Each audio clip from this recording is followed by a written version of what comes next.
d'accord asalaamaaleykum mbokk internet Dias Actu donc ñu ngi leen di nuyu di leen jaajëfal di leen jox aussi seen wàccuwaay te di leen dalal aussi su suñu premier numéro d'émission Ramadan avec. yemuñu ci loolu parce que à nous seuls le DG Mamadou Ndione joxe na sur le terrain ci li ma suivre 6000 masques c'est extraordinaire et c'est un record. Moi personnellement je l'ai félicité directement et je l'ai félicité indirectement mooy li may wax grandeur parce que dafa def lu rafet tout le monde doit faire comme ça. donc Ramadan lañ nekk Youssou Dione lan la tàmm di ndogu. Bon, Youssou Dione, c'est un petit paysan, hein. C'est le paysan d'hier, là, Don Bay Ngose, hein, ak Dobur, Samke, Titoli, Fofu, non, Bayala Maïko, par pur hasard, mon est au fonctionnaire au niveau de l'État du Sénégal. Il reste toujours dans Moudias Bimounekon, ce Safi, bon teint, ce Tchages de mer, ce fils de Yokam. Donc, tout ordinaire pinton wala benn omelette bu ndaw ak douté principalement kenkeliba Dakar laa nekk di dund mais lu mu xat ba ca bureau ba sax suma kenkeliba parfois dama koy def ci sama gobelet yóbbaale ko bi mais chez moi ici à Diass je continue mon engagement sous une autre forme. J'ai un engagement citoyen. Taï, le plan c'est dans l'intérêt de la population de la commune de Diass damay taxaw défendre ko bu dee xeex dama koy xeex. D'ailleurs en 2009 je fais partie des cadres de la commune de Diass qui ont mis en place ce qu'on appelait le mouvement Xun Liggéey Solidarité Active.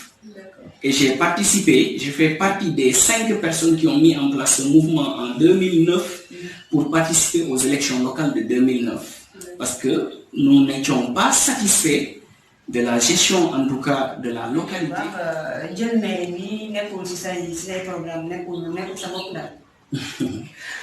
Bon, Lolo, comme je dis, souvent les gens disent qu'il ne faut jamais dire jamais.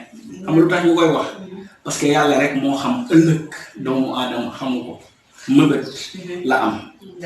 Diass tey la gën a soxla compétence dans la gestion. Donc da nga gis ni kon ñi gérer commune bi et tout ça amuñu compétence la.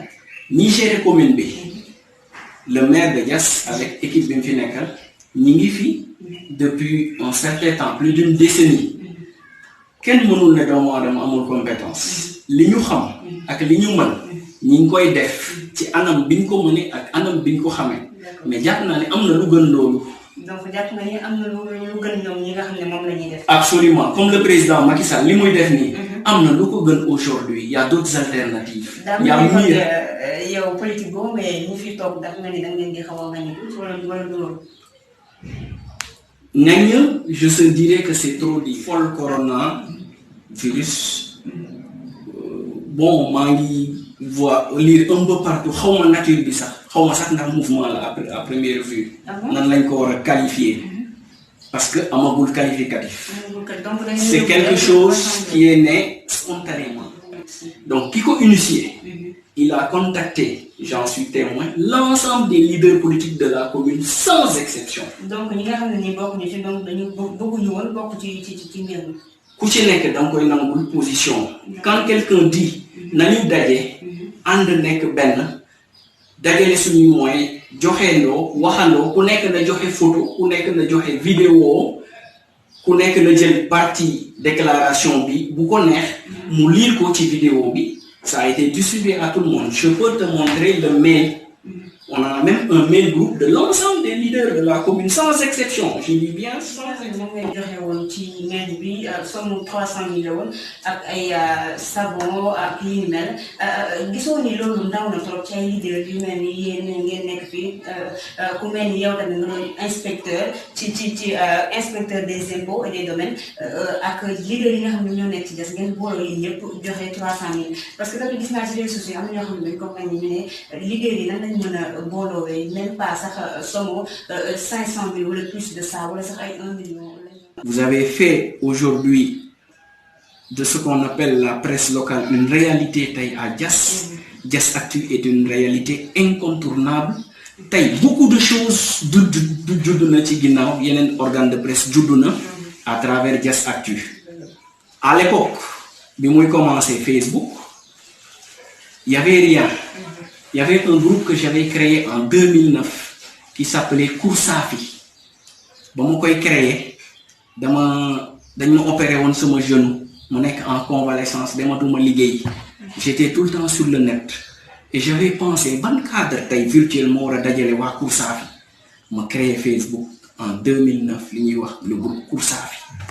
J'ai explosé. Les Safi de la diaspora, tout le monde. Je suis un cadre. Après quelques années, Ibrahim a eu l'intelligence de créer un groupe de presse locale pour des Diass Actu.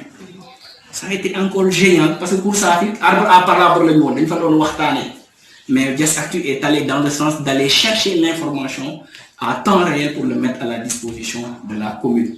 Et c'est devenu une réalité incontournable. Je vous encourage, l'initiative aussi, parce que Nico est comme disait l'autre, étant humain, rien de ce qui est humain.